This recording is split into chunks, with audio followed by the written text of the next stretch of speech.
Hi.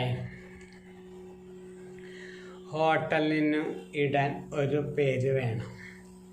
പേര് കേട്ടാൽ ഒരു ചിക്കനും പൊറോട്ടയും കഴിക്കാൻ തോന്നണം. എനിക്ക് ചിക്കനും പൊറോട്ടയുമാണ് ഇഷ്ടം. അപ്പോൾ ഒരു ഹോട്ടൽ തുടങ്ങുമ്പോൾ അത് വെച്ച സാമ്യമുള്ള ഒരു പേര് വേണമല്ലോ. ഞാൻ ഒരെണ്ണം കണ്ടുവച്ചിട്ടുണ്ട്, ചിക്കുപ്പോ റെസ്റ്റോറൻറ്റ്. നിങ്ങൾ എന്തെങ്കിലുമൊക്കെ ഒരു പേര് പറ.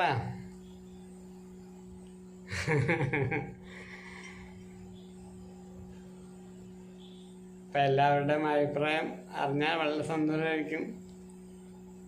എല്ലാവർക്കും ശേഖർജി ജീവിതം നന്മ നിറഞ്ഞതാകട്ടെ എന്ന് പ്രാർത്ഥിക്കുന്നു.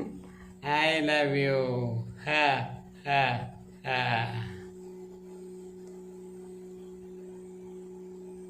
സമയം പോകണ്ടേ?